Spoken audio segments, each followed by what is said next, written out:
la polinización de las semillas de polinización abierta o semillas que producimos, la producción de semillas, ya sea sexuales o asexuales. Y luego lo más importante, y yo creo que es donde realmente se centra y la diferencia del método biointensivo, es sobre todo en los cultivos de carbono, caloría y vitamina, esta fórmula que llamamos la fórmula de sostenibilidad, que si no hacemos esta fórmula, no estamos logrando realmente la sostenibilidad que se necesita para crear la vida abundante y sobre todo ir mejorando el suelo en nuestro huerto.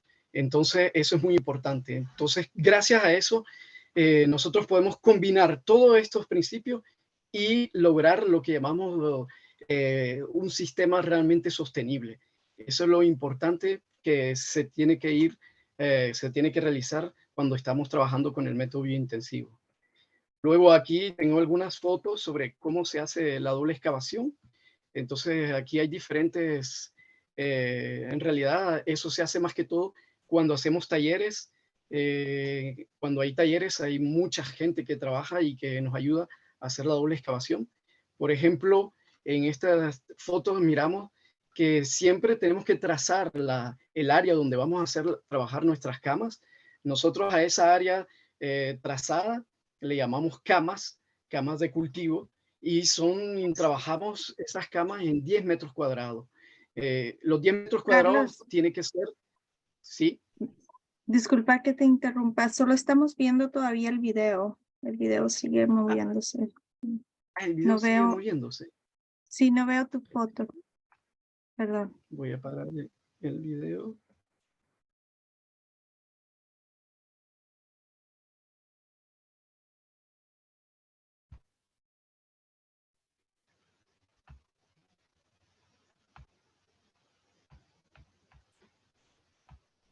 Creo lo más fácil es que pares de Ah, compartir la pantalla. ahí está.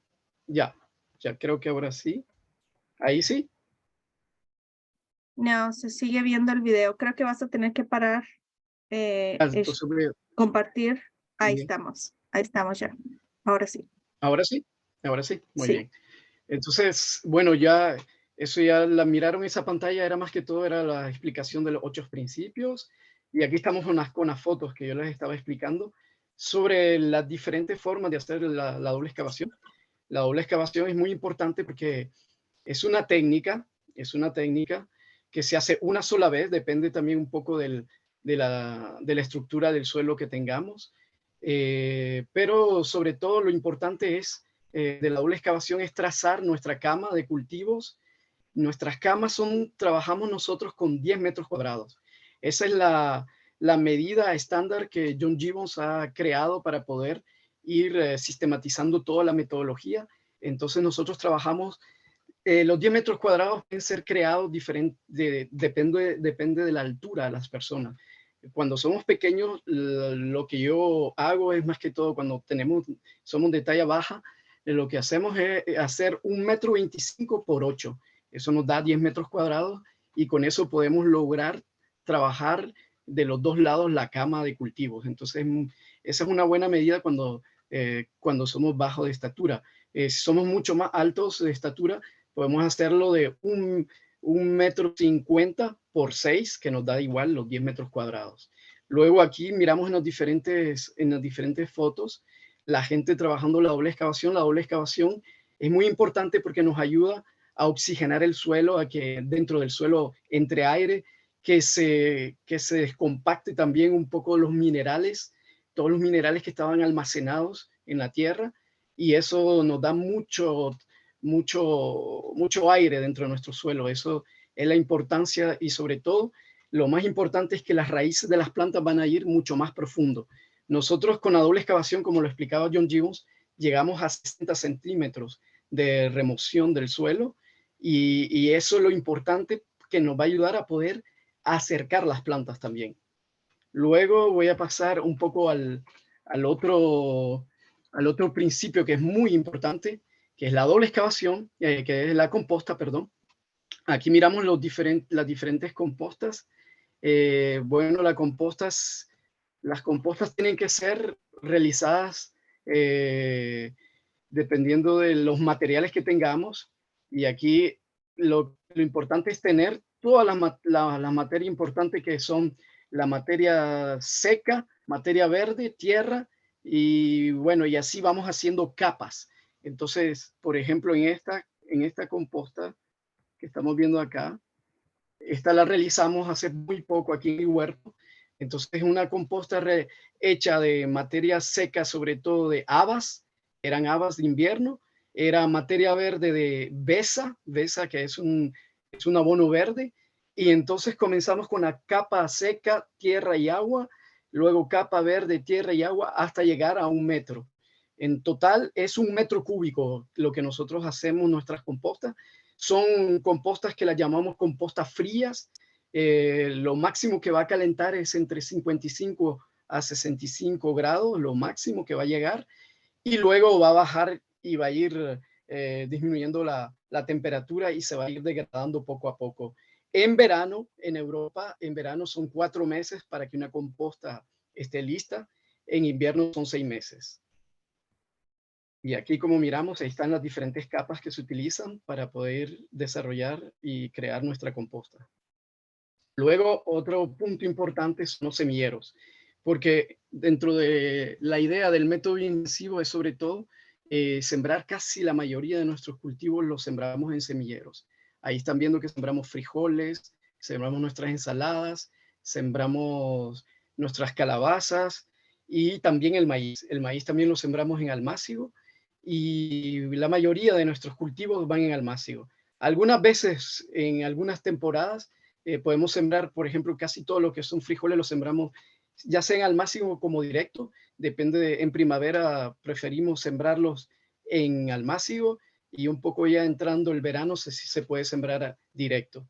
Entonces eso es un poco la idea de ir creando nuestros almácigos. Es importante porque gracias a la creación de nuestros almácigos nosotros podemos ir manteniendo, cuidando y sobre todo teniendo plantas sanas.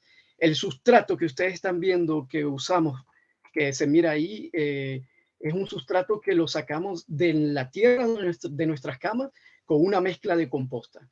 Y con eso creamos el sustrato para nuestros almácigos. Luego voy a seguir. Aquí miramos otros ejemplos almácigos. Los almácigos los podemos fabricar de esta manera en cajas, pero también los pueden hacer con cualquier otro elemento que tengan a la mano. Eso no es tan importante. Bueno, estas son algunas medidas que hemos sacado para poder tener más fácil la creación de almácigos. Y luego vamos a pasar un poco a la parte que John Gibbon explicaba, que es muy importante. Si observamos acá en la pantalla, aquí está la parte de la siembra cercana. Normalmente, si ustedes miran, en cualquier otro tipo de agricultura se siembra de forma lineal. Nosotros lo que hacemos es sembrar de manera triangular. Entonces nosotros triangulamos todos los cultivos, le llamamos a 3 bolíos, sembramos todo a 3 bolíos, y gracias a eso podemos acumular más plantas en poco espacio. Esa es la idea, por eso se llama intensivo. Algunos ejemplos de siembras cercanas, lechugas, diferentes lechugas. Y como hablábamos también, ahí la asociación y rotación de cultivos. Aquí miren un poco la asociación entre lechugas y cebolla. Y aquí en invierno. Esto fue en invierno en mi huerto. Yo sembré ajos, cebollas. Y aquí entramos a la parte de la asociación y rotación de cultivos. Aquí es una asociación bastante diversa, pero la asociación y rotación de cultivo es más que todo el conocimiento de nuestras plantas. Si nosotros sabemos, si con experiencia uno va conociendo qué planta va con la otra, y hay muchas asociaciones interesantes. Aquí observamos que una de las asociaciones que ellos hicieron fue lechugas con cebolla y remolacha. Pero bueno, dentro de nuestro sistema del método intensivo podemos hacer diferentes asociaciones. Nosotros en Nicaragua y ahora yo en Francia estamos desarrollando la asociación de milpa. La asociación de milpa es que nosotros sembramos maíz, luego sembramos frijoles, luego sembramos calabazas dentro del maíz y melón y sandía y sembramos también pepinos y todo eso dentro de una cama de 10 metros cuadrados. Claro que cuando estamos hablando que como decía John Gibbons en su video, que la idea no es sembrar una gran cantidad, es asociar. Entonces nuestra base va a ser como si, para la rotación, nuestra base va a ser el maíz. Que de ese cultivo es que que vamos a saber que vamos a hacer la rotación. Entonces el maíz es nuestra base, luego asociamos otro tipo de cultivo dentro de nuestra cama de cultivos. Luego aquí es muy importante para la asociación y rotación de cultivos, es conocer y clasificar un poco los cultivos para saber, para poder planificar durante todo el año nuestras camas. Entonces, como aquí observamos, hay cultivos fuertes que les llamamos fuertes consumidores, cultivos ligeros y luego tenemos los cultivos de vitaminas. De vitaminas y sobre todo cultivos donantes que nos van a cubrir el suelo y que nos van a donar algo al suelo, sobre todo minerales y sobre todo el nitrógeno que nos aportan todo lo que son las leguminosas, con todos los que son frijoles, como ahí lo miramos en la imagen. De este lado están los cultivos fuertes. Los cultivos fuertes son más que todo lo que son cultivos que dan fruto, los cultivos también de cereales, que son los que pasan mucho tiempo en el suelo y además de pasar mucho tiempo en el suelo, retira muchos nutrientes del suelo con sus frutos y por eso se llaman cultivos de fuertes consumidores. Luego los ligeros, ahí podemos observar, está una remolacha, puede ser la zanahoria, puede ser la papa. Hay diferentes cultivos ligeros, son los que, por ejemplo, el rábano es un cultivo ligero porque en poco tiempo produce y queda muy poco tiempo en el suelo. Entonces, esos son los cultivos que le llamamos cultivos ligeros. Y luego entramos en la parte importante de la parte realmente de sostenibilidad del método, que son los cultivos de calorías, vitaminas y de carbono. Entonces, cuando nosotros planificamos nuestro huerto, lo planificamos conforme a esta fórmula.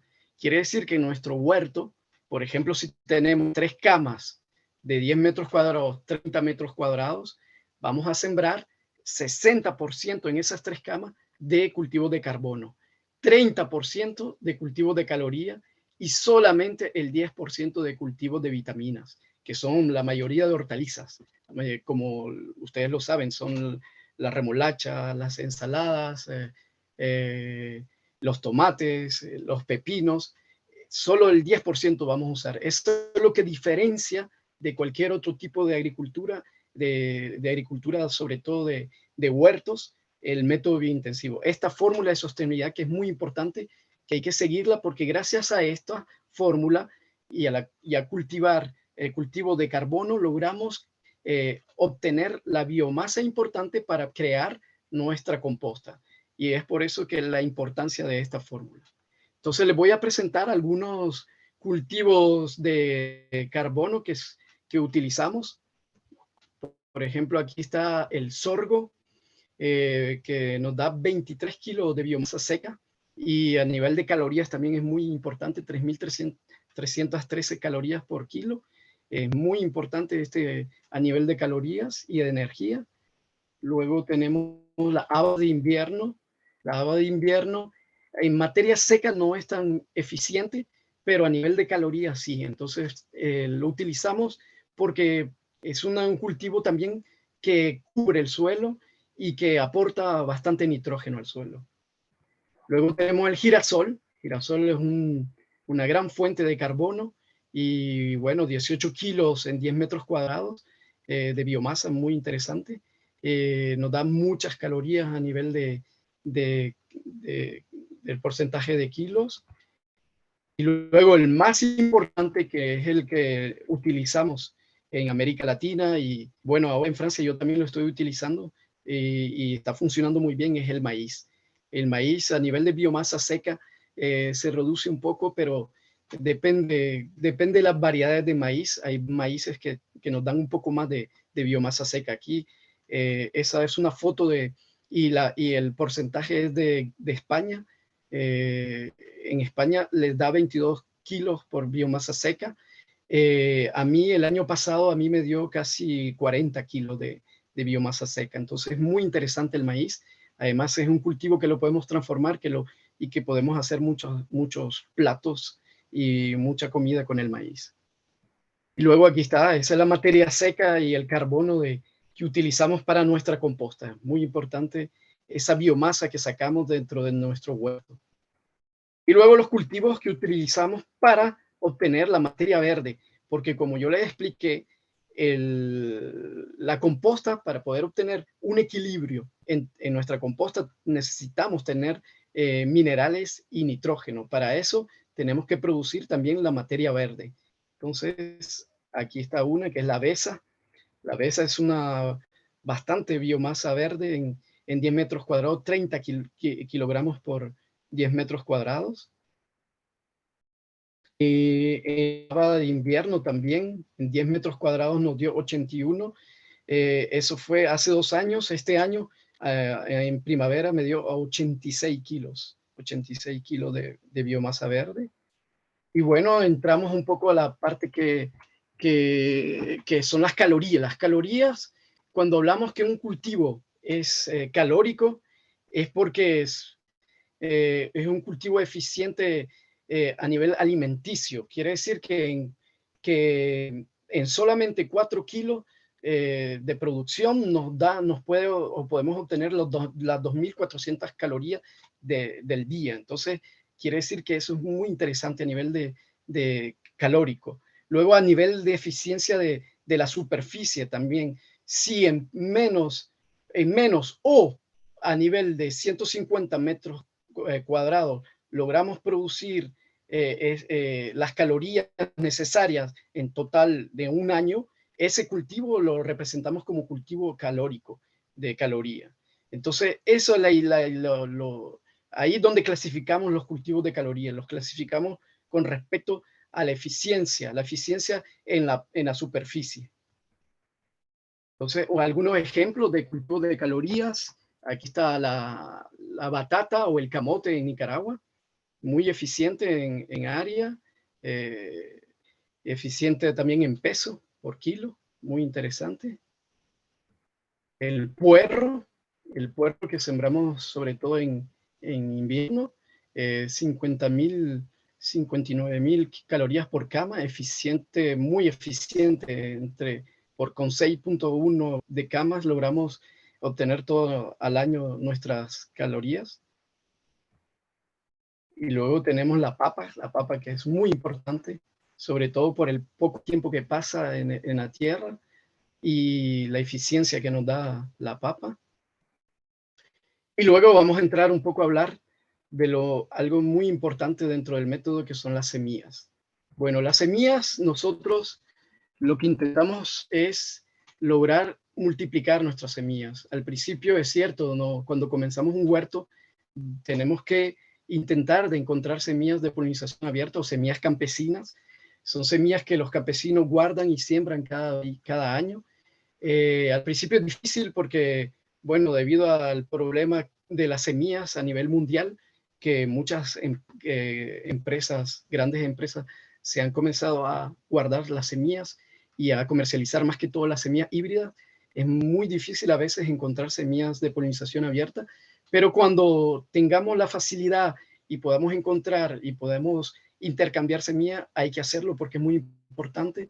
Nosotros lo que hacemos aquí en Francia, trabajamos con una asociación bastante grande que protege la semilla, que se llama Cocopelli. Con ellos estamos trabajando también para desarrollar el método biointensivo. Y bueno, lo importante es realmente conocer nuestras semillas y conocer nuestras plantas. Para producir semillas de calidad, tenemos que conocer cómo la planta, cuál es el ciclo de la planta. Si conocemos bien el ciclo de la planta y sabemos escoger bien nuestros frutos, vamos a poder producir semillas de calidad. Entonces, eso es muy importante. Nosotros lo desarrollamos en todos los talleres. Es un poco el proceso de la producción de semillas, es cómo almacenar la semilla, cómo secar la semilla, porque es importante almacenarla y secarla para poder tener semillas que cada año nos funcionen bien y que nos germinen no al 100%, pero al menos a un 90%. Entonces es muy importante, nosotros nos enfocamos mucho en esto, y igual cuando desarrollamos nuestro huerto y que comenzamos a ser autónomos en semillas, lo interesante es sembrarlas, por supuesto, pero también intercambiarlas. El intercambio de semillas es lo que promovemos mucho con el método biointensivo, porque gracias a eso vamos descubriendo diferentes variedades de cultivos, y es muy interesante el intercambio de semillas. Y bueno, es como hemos hablado durante las diferentes diapositivas, es un método de producción sostenible, muy sostenible a nivel de rendimientos. Los rendimientos que obtenemos con el método intensivo son increíbles en poco espacio, unos rendimientos y sobre todo cultivos bien saludables, y eso es lo importante. Algunos ejemplos de algunos productores, y aquí les voy a enseñar un poco, les voy a con algunas fotos, los huertos más importantes en América Latina y en el mundo sobre el método biointensivo.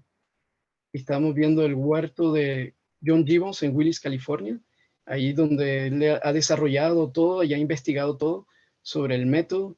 Ya lleva casi más de 50 años de estar desarrollando el método biointensivo en más de 143 países. Y bueno, ahí podemos observar toda la variedad y las diferentes camas que tiene. Él ha logrado desarrollar un sistema tan equilibrado que ha logrado calcular que para una familia de 5 personas con 44 camas se puede desarrollar todo un régimen, ¿cómo se llama? Una dieta alimenticia de una familia para 5 personas en 44 camas, que serían 440 metros cuadrados. Luego aquí es en México, eso es en Las Cañadas, es un proyecto muy interesante.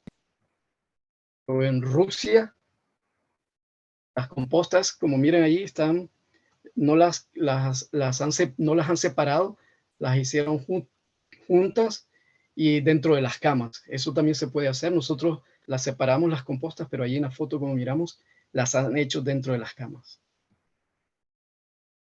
Ecuador, en México. Y bueno, aquí un poco ya voy a entrar a hablar un poco de mi experiencia en Francia. Esta fue las primeras etapas de mi huerto cuando comencé a hacer las dobles excavaciones. Ahí se mira un poco estas 2 primeras camas doble excavadas. Y bueno, comencé a trabajar en 8 camas al principio. Ahorita actualmente ya tengo 24 camas, y poco a poco voy desarrollando un poco más las camas, porque la idea es sobre todo lograr mi objetivo es de llegar a las 44 camas, porque en mi familia somos 5 personas, y la idea sería obtener un poco la autonomía a nivel alimentaria. Entonces esa es la idea. Y bueno, en esas 8 camas que ustedes miran, que por el momento ahí no se mira nada sembrado, es en esas 8 camas que yo estoy desarrollando con varios biointensivistas de Europa una investigación de 5 años en donde estamos adaptando el método, lo vamos comparando con estudios de suelo. Hacemos un estudio de suelo que lo enviamos a Ecology Action, la asociación de John Gibbons, y Ecology Action trabaja con un especialista de suelo que se llama John Beebe, y él nos hace con respecto al estudio de suelo, él nos hace algunas recomendaciones para ir equilibrando el suelo. Lo interesante sobre todo es que en los 3 países en las 8 camas sembramos los mismos cultivos, desarrollando, claro, la fórmula de sostenibilidad, de 60-30-10. Y lo interesante es que en cada lugar es muy diferente la estructura, y sobre todo, gracias al estudio del suelo nos hemos dado cuenta cómo es tan diferente las tierras que tenemos.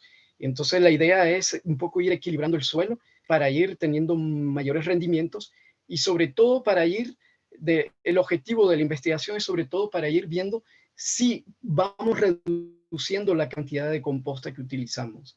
Normalmente en 10 metros cuadrados estamos utilizando 80 litros de composta en 10 metros cuadrados. Eso es lo que de composta ya madura que hemos creado gracias a nuestras plantas. Entonces, eso es lo que estamos utilizando. Y bueno, por ejemplo, para mí, dentro de mi estudio de suelo, salió que yo tenía mucha retención de calcio y yo no tengo que integrar algunos elementos minerales. En España como en Portugal, ellos sí están aportando algunos gramos de algunos minerales que les faltaban. Yo en realidad tengo mucha acumulación de calcio y lo que John Vivi me aconsejó es sobre todo de poner un poco más. Entonces quiere decir que yo pongo un poquito más en 4 camas, pongo un poquito más de composta y en la otra sigo poniendo la misma cantidad para ir observando un poco los cambios de mis plantas. Esto ya era después de terminada la doble excavación. Este es mi huerto en verano 2022. Eso es más que todo papa, al fondo hay girasoles.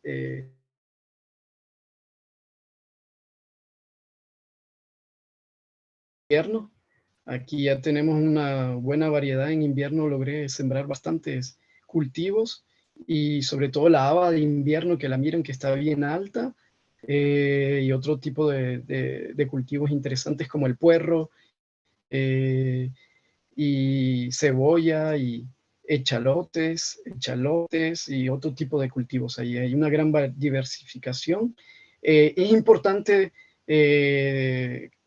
la planificación dentro de nuestro sistema es muy importante, porque cuando nosotros planificamos podemos ir haciendo mejores rotaciones. Entonces, por ejemplo, aquí están viendo que yo sembré habas, y esas habas lo que hicieron es que me sirvieron para poder sacar la materia verde del centeno, porque sembré más atrás, no se mira, pero sembré centeno, que es un cereal, y que a finales a finales de la primavera ya estaba seco y gracias a eso pude realizar dos compostas. Y bueno, ahorita ya en verano, ahorita estamos ya en verano en Francia y aquí ya estoy ya produciendo una gran variedad de cultivos, cebollas, papas, topinamburgo. Topinamburgo es la gran planta arriba, maíces, el maíz, hay bastante variedad de maíz. Y bueno, lo más importante de cada fin de ciclo es nuestras cosechas. Buenas cosechas de tomates tuvimos el año pasado.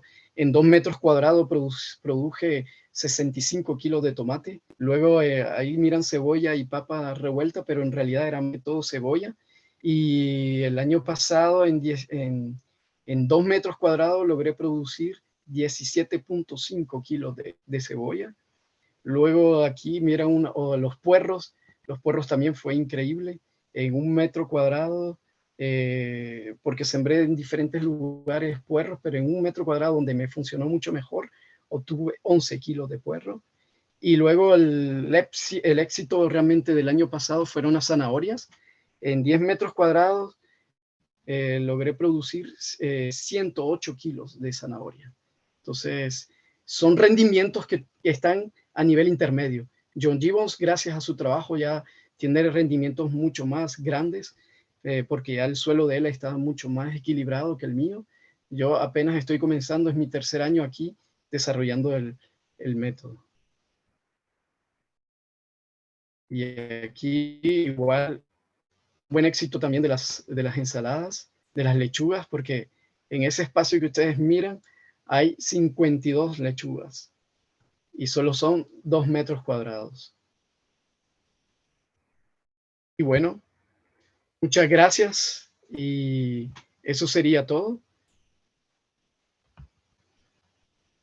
No sé si tienen algunas preguntas. Yo hice un poco un resumen de toda la metodología. No me quise meter más a nivel de datos y todo eso, porque la idea es sobre todo que descubran un poco el método biointensivo. Es un método muy interesante que nos logra brindar mucho alimento, nos da mucha salud y sobre todo nos enseña a trabajar la tierra de una manera de manera más equilibrada y sobre todo nos da mucha libertad a nivel alimentario.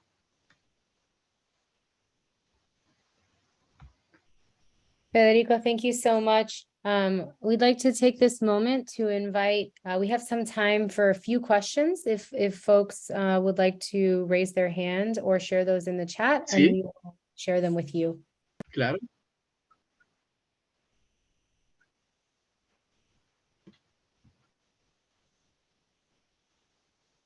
Hay dos preguntas en el chat.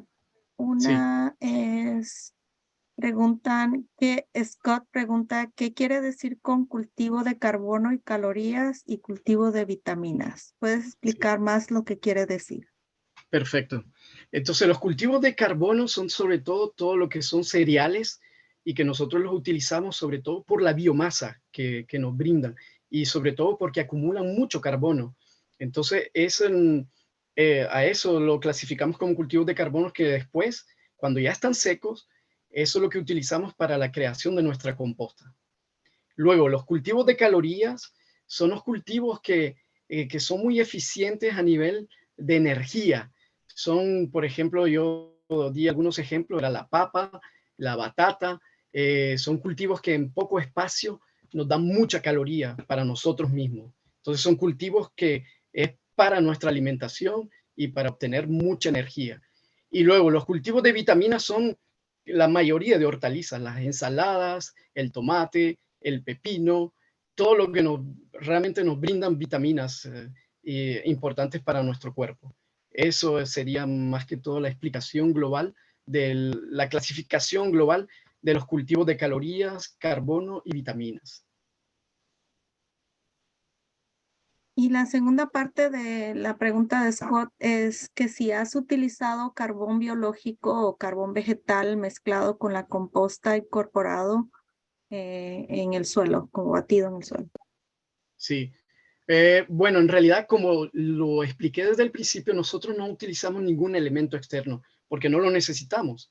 Entonces yo nunca lo he usado, no he usado carbón de ese tipo, porque realmente el carbón lo obtenemos de nuestras propias plantas. Entonces yo no he inoculado a ese tipo de elemento dentro de mi composta. No lo necesito porque yo sé que mi composta ya, gracias al sistema que tenemos nosotros, ya está equilibrada de esa manera.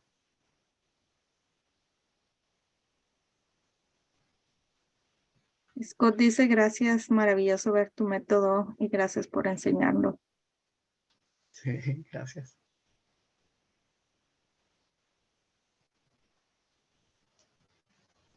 Thank you, everyone. Any final questions before we wrap up? Now's the time. Yo tengo una pregunta. No sé si me escucha bien o si debo escribirlo. Hola, Federico. Hola, Gabriela, ¿cómo estás? Bien, ¿y tú? Bien, Gracias por la presentación. Yo, bueno, yo he escuchado a mucha gente como curioso por aprender del método. Sí. Y también viéndolo tal vez un conflicto con el movimiento hacia no arar. Entonces, como ese método de cuidar el suelo, de dejarlo, de no estar como excavándolo mucho. Así que me pregunto cómo quedaría. Ajá, muy bien, buena pregunta. Muy Sí. buena pregunta, Gabriela. Sí. Entonces, la diferencia es que nosotros con la doble excavación, porque igual lo mismo pasa aquí en Francia, porque en Francia también hay un gran movimiento de no tocar el suelo y dejarlo reposar. La diferencia con esto es que nosotros queremos resultados mucho más rápidos y sobre todo la importancia de la doble excavación es poder recuperar los nutrientes de una manera mucho más rápida. Si nosotros no tocamos el suelo, vamos a recuperar los nutrientes y vamos a ir equilibrando el suelo, pero muy lento.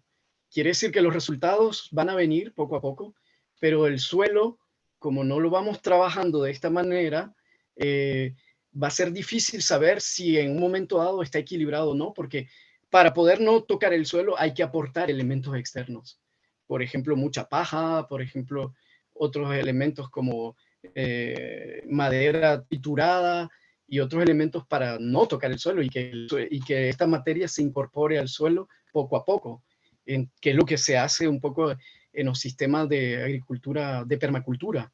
Nosotros no queremos incorporar nada del suelo, por eso es que utilizamos la doble excavación para poder mejorar el suelo a nivel de la textura. Y gracias a ese de mejorar la textura del suelo, nosotros podemos atraer más los microorganismos. Las lombrices igual van a poder, pues sí, ¿cómo se llama? Ir por todos lados dentro de nuestra cama.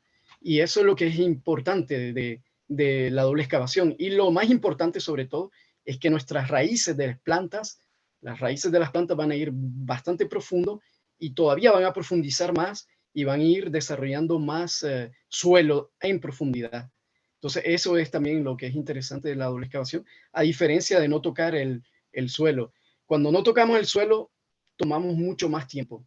Lo podemos lograr, pero al menos son 10 años para poder lograr desarrollar un suelo bastante equilibrado.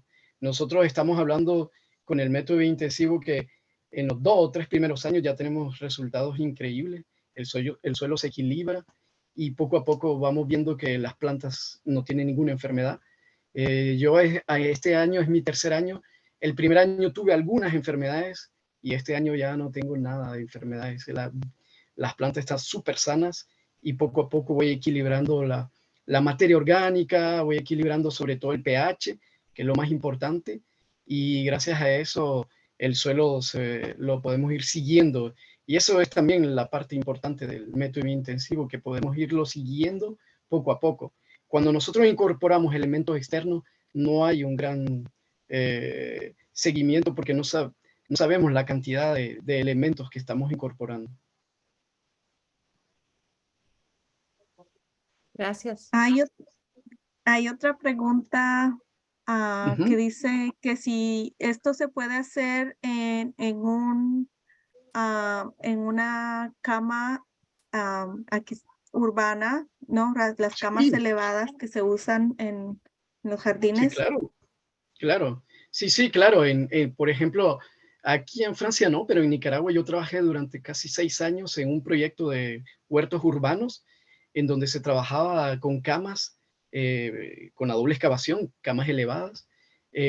Trabajábamos en pequeño espacio porque la gente no tenía mucho jardín ni espacio y hacíamos 2 o 3 camas y con 2 o 3 camas yo ya tenía unos grandes rendimientos en esas 3 camas, 30 metros cuadrados. En 30 metros cuadrados lográbamos realmente desarrollar el método y salían resultados increíbles. Entonces sí, claro, es un método que se adapta muy bien a las ciudades, porque realmente en poco espacio logramos resultados increíbles. Entonces sí, claro que sí. Lo único que al comienzo, claro, que hay que integrar un poco algunos elementos, porque como son pequeños espacios, no podemos tener todos los elementos para ir construyendo nuestra composta. Entonces son elementos que al principio hay que integrar, pero no es ningún problema porque después se siembran.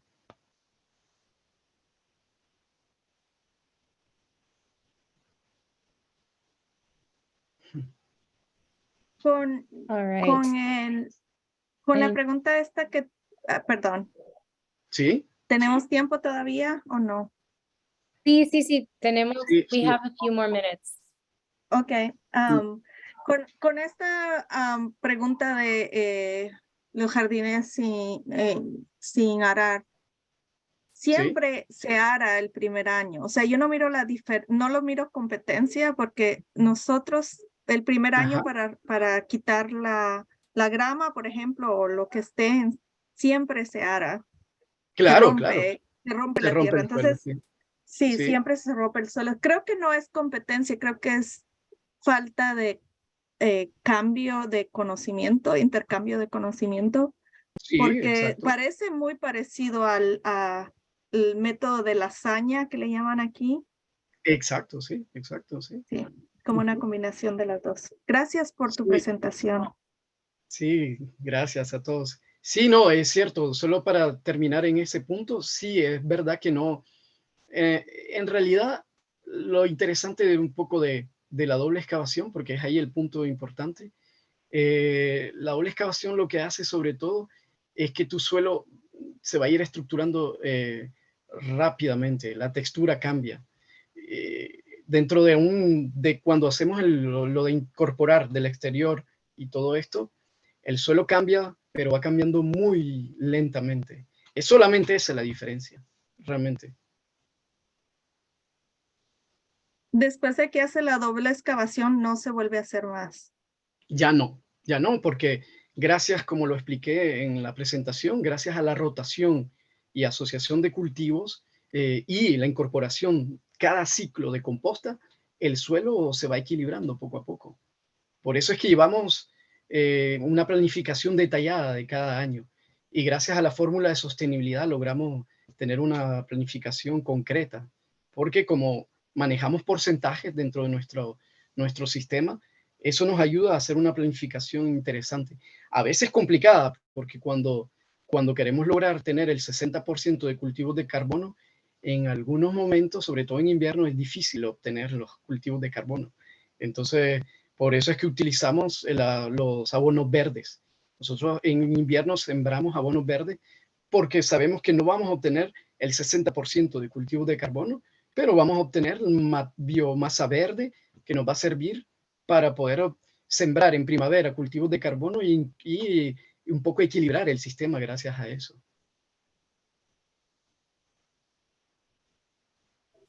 Gracias por eso.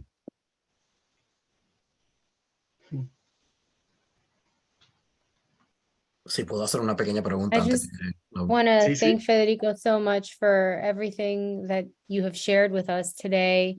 And I want to just share a few more announcements before we wrap up today's session. I'll be dropping links in the chat, so please be sure to grab those before the Zoom closes. Now is a really great time to give us feedback about this session. If you would please take a moment to look at this online evaluation. If you can't get to it now, sooner is better, as everything is fresh. And, oh, actually, you know what? I'm so sorry. We have 2 more questions and I would love to find an opportunity to prioritize those. Sí, claro. If that's okay. Thank you, Federico. Okay, so the first question is double digging done annually? Creo que ya lo contesté. Oh, ya lo contestamos, sorry. Hold on, Ulum, do you have? No, ya no más. No, ya no más. En realidad la doble excavación se hace una vez y si seguimos todos los principios del método no vamos a tener que hacerlo nunca más. Nunca más porque el suelo se va equilibrando cada año. Pero me parece que alguien tenía una pregunta que estaba por hacer. Sí, claro. ¿Alguien está por ahí?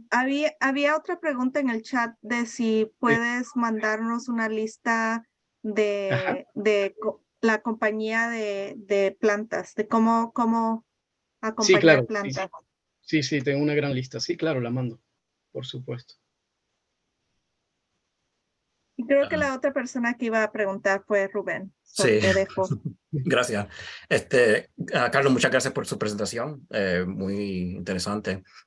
Gracias. La pregunta era sobre la excavación, ¿no? ¿La excavación siempre se ha hecho a mano o han ustedes hecho otro tipo de excavación? No, es siempre a mano. Lo que pasa es que la doble excavación es una técnica que, claro, en los videos ustedes apenas la apreciaron y también en las fotos, pero es una técnica que no es tan complicada.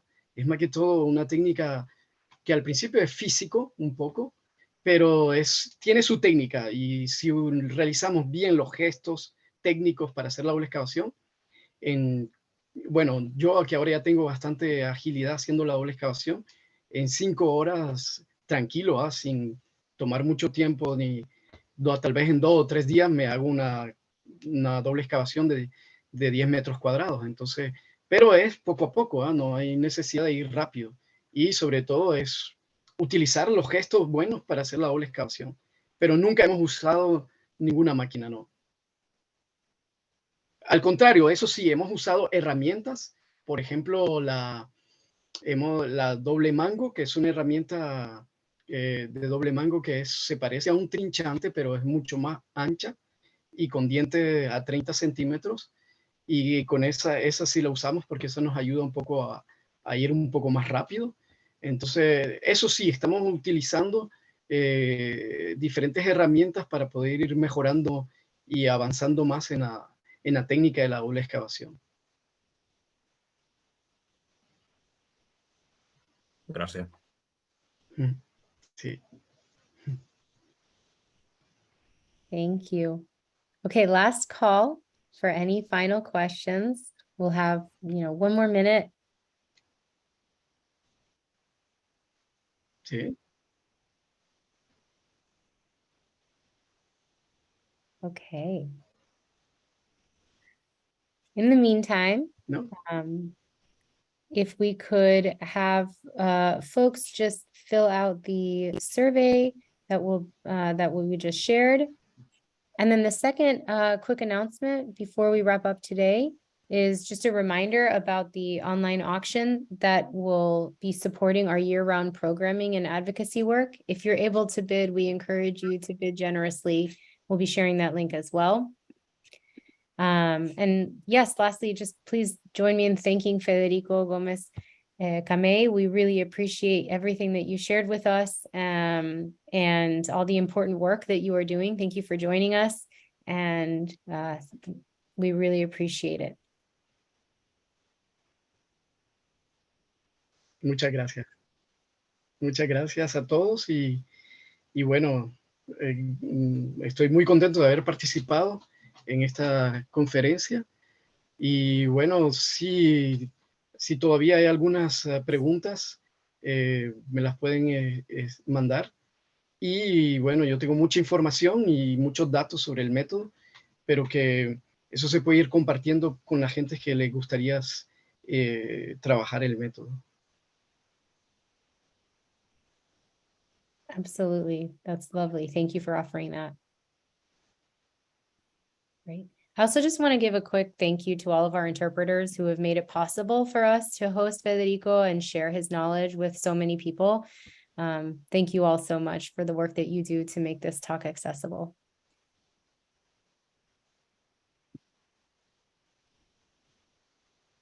All right. Okay, everyone, we hope you can join some of the other final sessions online for NOFA, and we hope to see you all in person on Friday and on Saturday. We wish you all a wonderful rest of your Thursday. Federico, thank you again, and we hope to see you all soon. Have a wonderful rest of your afternoon. Gracias. Adiós. Adiós. Gracias. Nos vemos. Adiós. Adiós. Adiós.